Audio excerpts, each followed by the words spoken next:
Hola, ¿qué tal? Bueno, a continuación les voy a mostrar el desarrollo del siguiente cálculo metalúrgico.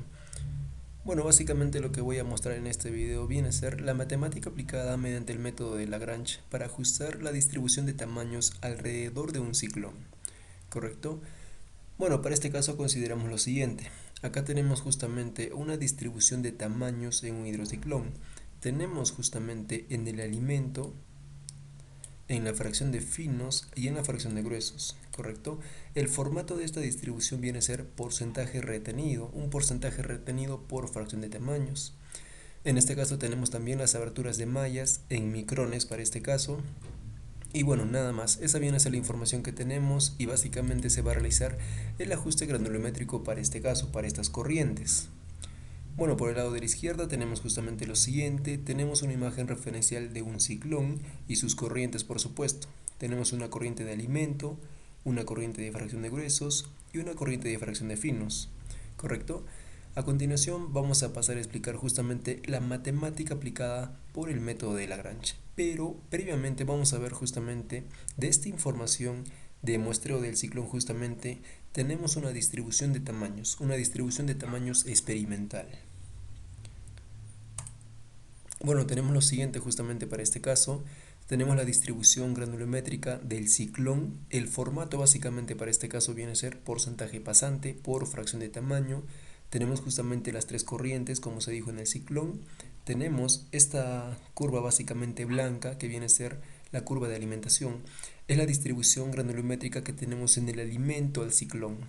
Tenemos una curva roja en este caso que viene a ser la distribución granulométrica de underflow, correcto, que viene a ser justamente la fracción de los gruesos. Y tenemos esta curva negra que básicamente viene a ser la fracción de los finos o lo que va justamente como transferencia para flotación. Volvemos a la matemática de Lagrange y bueno, vamos a empezar justamente con la explicación. En este punto tenemos justamente el punto número 1. Este punto número 1 habla justamente de la generación de un nodo. En este caso, para circuitos, por ejemplo, de molienda clasificación tenemos dos nodos, pero para este caso solamente tenemos un nodo que viene a ser el mismo ciclón, ¿correcto? En este nodo básicamente tenemos un flujo de alimentación y tenemos dos flujos de salida. Alimento, under y over respectivamente. Ya tenemos el nodo. Luego tenemos como punto número 2 un balance de masa. Vamos a realizar un balance de masa y un balance granulométrico. Primeramente tenemos el balance de masa. Acá tenemos un balance de masa que es F es igual a O más U. Lo que ingresa es igual a lo que sale. En este caso F viene a ser el alimento, O viene a ser el over y U viene a ser el under. ¿Correcto? Si volvemos al ciclón, acá tenemos F, lo que ingresa, U más O, lo que sale. Ese es el balance de masa. En el lado de la derecha tenemos justamente una asignación de variables. Decimos de que f es igual a 1, o es igual a x y u es igual a 1 menos x. En este caso, este valor de f tiende a 1, el valor de o tiende a alfa y básicamente u tiende a la diferencia, 1 menos alfa, ¿correcto? Que en este caso yo le puse valores de x. Básicamente x es igual a alfa. Luego por la parte de abajo tenemos el balance granulométrico. La diferencia justamente que marcamos de un balance de masa y un balance granulométrico es la siguiente. En el balance de masa consideramos justamente el flujo sólido, pero en el balance granulométrico consideramos ese flujo sólido y la distribución de tamaños que tenemos por corriente, ¿correcto? En este caso tenemos lo siguiente. Acá tenemos lo mismo, EF es igual a O más U, pero básicamente multiplicando por su, en este caso, retención que tenemos, en porcentaje por supuesto. Tenemos F mayúscula, que viene a ser justamente el flujo sólido, por F minúscula, que en este caso viene a ser su porcentaje retenido. Luego tenemos O, en este caso flujo sólido, por O minúscula, que es también su porcentaje retenido en el over, más U, que es el tonelaje, por U minúscula, que viene a ser su porcentaje retenido. ¿Correcto? Ese viene a ser el balance granulométrico. Por la parte de abajo tenemos como punto 2.1 dentro del balance de masa y balance granulométrico tenemos lo siguiente. Acá tenemos justamente el reemplazo de esta asignación en el balance de masa F o U 1 X 1 menos X en el balance granulométrico. Reemplazamos, tenemos aquí un valor de F, lo reemplazamos por 1 y tendremos 1 por F minúscula es igual a, tenemos acá O, tenemos O que tiende a X por O, más tenemos U que es 1 menos X por U, ¿correcto? Ese viene a ser justamente el reemplazo. Por la parte de abajo tenemos un despeje. Este viene a ser un despeje justamente de esta ecuación para igualarlo a 0. Y bueno, ¿cómo funciona este despeje? Básicamente viene a ser F es igual a X por O más 1 menos X por U. Multiplicamos U por 1 menos X. Nos daría U por 1 menos U por X. ¿Correcto? Factorizamos justamente el valor de X y tenemos X por O menos U en valor positivo que pasa al lado izquierdo como valor negativo. Y el U de positivo pasa como negativo justamente y obtenemos la siguiente expresión. ¿Correcto? En el lado de la derecha tenemos lo siguiente. Acá tenemos una definición de la carga circulante en porcentajes en función de fracciones de tamaño. Acá tenemos, por ejemplo, carga circulante es igual a O menos F entre F menos U, que viene a ser justamente fracciones de tamaño del over menos alimento entre alimento menos under por 100, ¿correcto? Pero también tenemos acá la asignación de la carga circulante que te relaciona justamente gruesos entre finos, en este caso gruesos que vuelven para molienda y finos que básicamente vienen a ser iguales justamente del flujo de alimentación, porque este over básicamente es lo mismo que el flujo de alimentación fresca a un circuito de molienda clasificación por 100, ¿correcto? Y bueno, reemplazamos en este punto, carga circulante, porcentajes, vendría a ser justamente U, que es el under, reemplazamos 1 menos X o 1 menos alfa, entre, en este caso tenemos O, que viene a ser X o alfa, ¿correcto? Tenemos lo siguiente. Luego tenemos como punto número 3 lo siguiente, mínimos cuadrados, ¿correcto? Para minimizar justamente el error. Punto 3.1 tenemos error del balance granulométrico. Cuando consideramos justamente este valor superior, en este caso viene a ser lo siguiente, esta ecuación, tenemos justamente de que esta expresión es igual a 0, pero normalmente tenemos un pequeño residual o un pequeño error, ¿correcto? Que viene a ser justamente lo siguiente, que está expresado en esta ecuación. Luego tenemos como punto 3.1 diferencia al cuadrado. En este caso generamos justamente el mínimo cuadrado mediante esta diferencia al cuadrado. Es como tener justamente un término de a menos b al cuadrado, ¿correcto? Tenemos acá la función s es igual a f menos u, que viene a ser un término número 1, término número a, menos x por o menos u, que viene a ser el término número b al cuadrado, ¿correcto? Generamos justamente esta diferencia al cuadrado mediante lo siguiente. Acá tenemos esta ecuación referencial, dos términos a menos b al cuadrado, y cómo funciona justamente la diferencia al cuadrado de la siguiente manera. Tenemos el primer término al cuadrado, que es el primero al cuadrado, menos el doble del primero por el segundo, término número a, o término a por el término b, más b cuadrado, que viene a ser el término b, ¿correcto? Reemplazamos y hacemos lo mismo justamente. Término número 1, f menos u, vendría a ser f menos u cuadrado, menos el doble del primero por el segundo, o a por b. En este caso viene a ser f menos u por o menos u por x. Por o menos u por x, ¿correcto? Más el segundo término al cuadrado, más el segundo que viene a ser este término al cuadrado, x al cuadrado por o menos u al cuadrado. ¿Correcto? Esa viene a ser justamente la expresión que tenemos luego de la diferencia de dos términos al cuadrado. Luego tenemos como siguiente punto la determinación de alfa mediante la derivación. ¿Correcto? Vamos a determinar en este caso alfa, o como se dijo, en este caso viene a ser x mediante derivación. Tenemos justamente en este punto una derivada, la derivada parcial de x respecto, o la derivada parcial de s, disculpen, respecto a x o respecto a alfa. ¿Correcto? En este caso s viene a ser justamente esta función, esta diferencia al cuadrado. La derivamos de la siguiente manera. Bueno, al lado de la derecha tenemos justamente una tabla referencial de diferentes tipos de derivadas, ¿correcto? Primeramente vamos a ver lo siguiente. Como viene a ser la variable x, analicemos lo siguiente en este punto. Acá tenemos la función s. En la primera expresión tenemos f menos u al cuadrado. En ese caso no tenemos la variable x, y la derivada de una constante según tabla es igual a 0. ¿Correcto? Tenemos la derivada de una constante c respecto a x es igual a 0. Por ende, esto se elimina. Luego tenemos justamente en este punto menos 2x por f menos u por o menos u. En este caso sí tenemos la variable x. o en este caso viene a ser alfa, ¿correcto? Tenemos x, y cómo viene a ser justamente la derivada de la misma variable. En sí tenemos lo siguiente. Tenemos como punto número 2 la derivada de x respecto a la variable x que tiende a 1, ¿correcto? Básicamente reemplazamos ese valor de 1. Si ponemos o le asignamos justamente a x un valor de 1, en sí el resultado de esa derivación viene a ser únicamente menos 2 por f menos u por o menos u, ¿correcto? Que viene a ser la siguiente expresión. Luego tenemos justamente la derivada de x al cuadrado por o menos u al cuadrado. En este caso consideramos una variable elevada a una potencia n. Tenemos la siguiente derivada de x al n respecto a x es igual a n por x elevada a la n menos 1. En este caso, ¿cómo funciona para este caso? Si tenemos x elevada a la n, la potencia que es n multiplica justamente la variable y esta potencia se ve reducida en una unidad. Lo mismo aplicamos para este caso. Tenemos la derivada de esta expresión, x al cuadrado o x a la n. La potencia 2 multiplica la variable que es x y esta potencia se reduce a una unidad, quedando x a la 1, ¿correcto? Por su constante o menos u al cuadrado. Ya tenemos lo siguiente.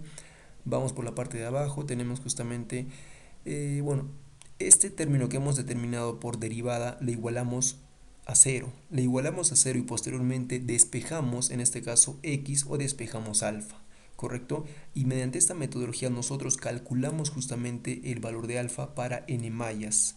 Como tenemos una distribución de tamaños justamente de muestreo, nosotros reemplazamos justamente para cada fracción de tamaño ese valor o esa expresión justamente para determinar alfa, ¿correcto? Con eso determinamos este valor de alfa para n mallas. Luego vamos como punto número 5. Tenemos justamente la determinación de los multiplicadores de Lagrange. Bueno, punto 5.1, consideración de tres corrientes. En este caso consideramos justamente tres corrientes del ciclón, como se dijo, corriente de alimentación, corriente de difracción de gruesos y corriente de difracción de finos. Tenemos la siguiente función, S es una variación de f cuadrado más una variación de u cuadrado más una variación de u cuadrado, donde la variación te indica justamente la diferencia entre data experimental y data ajustada, ¿correcto? Punto 5.2, el optimizar. En este caso ya hablamos de la función de Lagrange, y esta función de Lagrange la vemos de la siguiente manera. Al lado de la izquierda tenemos lo siguiente. Tenemos esta función de Lagrange que está formada justamente por una función que se evalúa o una función evaluar y una función de restricción. Para nuestro caso, por ejemplo, tenemos este f que viene a ser una función evaluar, ¿correcto? Esta viene a ser nuestra función f para nuestro caso. Luego tenemos una función de restricción y la función de restricción que nosotros consideramos viene a ser esta expresión, y esta expresión viene a ser lo siguiente, ¿correcto? Viene a ser lo siguiente justamente. Esta viene a ser la función de restricción que tenemos. Y bueno, respectivamente también tenemos el multiplicador de Lagrange, ¿correcto? Que es este valor de lambda.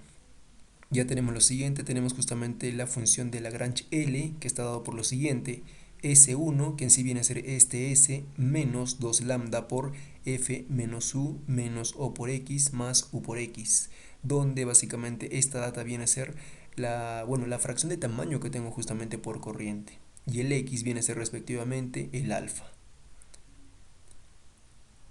Vamos al punto 5.3. Tenemos justamente la derivación de L respecto a cada corriente. Vamos a derivar la función de Lagrange, que viene a ser L respecto a cada corriente.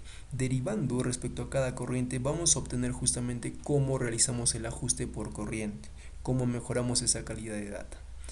En este caso tenemos la derivada parcial de L respecto a F, la derivada parcial de L respecto a O, y por último tenemos una derivada parcial de L respecto a U, que es el under, ¿correcto? Alimento over-under respectivamente. Una vez más, si vamos justamente a esta tabla de derivadas, hacemos lo siguiente. Para el primer caso tenemos una derivada de L respecto a F. L está dado por la siguiente expresión. Tenemos S, que viene a ser esta expresión. Derivamos primeramente esta expresión S respecto a F. Vemos que acá tenemos variación de f cuadrado más variación de u cuadrado más variación de u cuadrado. Por ende, O y U básicamente se eliminan porque son simples constantes que no tienen a la variable f. En cambio, tengo acá mi variación de f cuadrado que tiene la variable f, ¿correcto? Es como si se tuviera la derivada de x a la n únicamente, sin constantes. y acá tenemos esa derivada de x a la n, que viene a ser la potencia multiplica justamente la variable y la potencia se reduce en una unidad. En este caso vendría a ser 2 por variación de f, nada más, ¿correcto? Esa viene a ser la primera expresión o la derivada de s respecto a f. Luego, en este punto derivamos de igual manera respecto a f. Acá tenemos menos 2 lambda por esta expresión. Cabe mencionar de que en este punto no tenemos justamente la variable f en todo lo que se muestra, pero acá sí tenemos la variable f. Consecuentemente es como una derivada de x nada más, ¿correcto? Y la derivada de x respecto a x es igual a 1. Por ende, este f tiende a la unidad y solamente nos queda menos 2 lambda. Lo igualamos a 0, despejamos variación de f y es igual a lambda, ¿correcto? Ya tenemos justamente el primer ajuste para, en este caso vendría a ser la corriente de alimentación. De igual manera luego tenemos la derivada parcial de L respecto a O y tenemos que hacer lo mismo.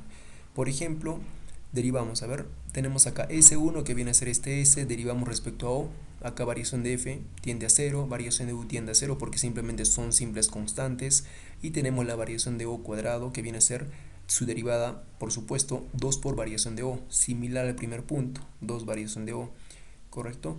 Luego tenemos, en este caso, esta expresión. Dentro de esta expresión, como menos 2 lambda está multiplicando al paréntesis, tendríamos justamente la derivada solamente de O, ¿correcto? Porque lo demás tiende a ser una constante. Si derivamos O, que viene a ser un número negativo, básicamente la derivada de O respecto a O viene a ser 1, pero te queda el menos, ¿correcto? Sería menos 1. Consecuentemente, menos por menos sería más, te queda más 2 lambda por x, porque el x es la constante justamente del O. Y tenemos lo siguiente. Y de este punto determinamos justamente el ajuste para la corriente de fracción de finos o el ajuste para el over. Bueno, por último tenemos lo siguiente. Acá tenemos justamente la derivada parcial de L respecto a U, ¿correcto? Respecto al under. Y bueno, tenemos lo siguiente.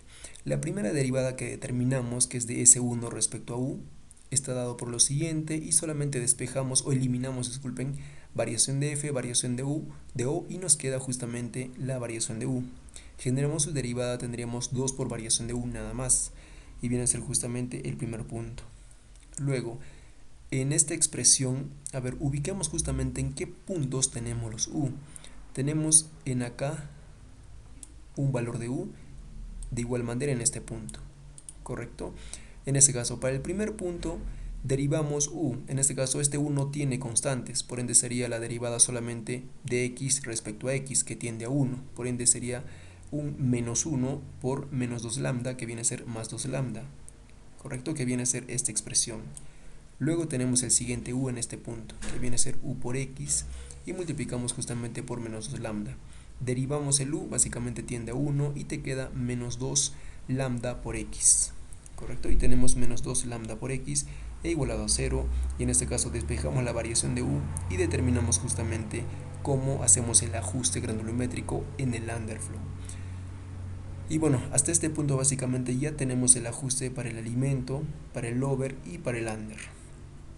Vamos por la parte de abajo y tenemos justamente como punto número 6 reemplazo de lambda en el balance granulométrico ecuación, ¿correcto? En este caso tenemos el balance granulométrico que bueno, está en este punto. Aquí está el balance granulométrico, pero reemplazando básicamente los valores de asignación de f o u, que viene a ser esta ecuación. Y básicamente es la misma la que visualizamos en este punto. Reemplazamos justamente cada valor. Por ejemplo, tenemos acá f, reemplazamos por lambda. Luego tenemos o, reemplazamos por menos lambda por x. Y tenemos u en este caso que viene a ser esta expresión y la reemplazamos nada más, ¿correcto? Y tenemos acá más un error residual, como se dijo. Es un pequeño error justamente que también lo determinamos. ¿Y cómo lo determinamos? A ver, un momento. Aquí está. De esta manera determinamos justamente ese grado de error. Reemplazamos lo siguiente por fracción de tamaño también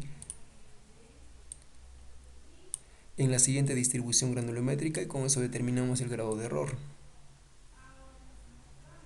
Y bueno, tenemos lo siguiente y de este punto reemplazamos justamente lambda, ¿correcto? En lambda, ¿qué ocurre? Básicamente, el error residual ya lo conocemos porque básicamente ya se dijo cómo lo determinamos. Este x viene a ser justamente el valor de alfa y el valor de alfa también ya lo determinamos. Como ya tenemos error residual y tenemos justamente el valor de alfa, ya podríamos determinar el valor de lambda. Y como determinamos el valor de lambda, ya determinamos justamente el ajuste de tamaños para cada corriente, en el alimento, en la fracción de finos y en la fracción de gruesos. ¿Correcto? Y bueno, básicamente podemos llegar a hacer el ajuste granulométrico para cada corriente, en cada fracción de tamaños, como se dijo, para el alimento, en el overflow y en el underflow. ¿Correcto? Y bueno, esa viene a ser justamente toda la metodología aplicada de la matemática de Lagrange para hacer ajustes granulométricos. En este caso solamente consideramos un ciclón, ¿correcto? No consideramos un circuito directo o un circuito inverso de molienda clasificación. Bueno, hasta este punto sería todo justamente. Muchas gracias por su visualización.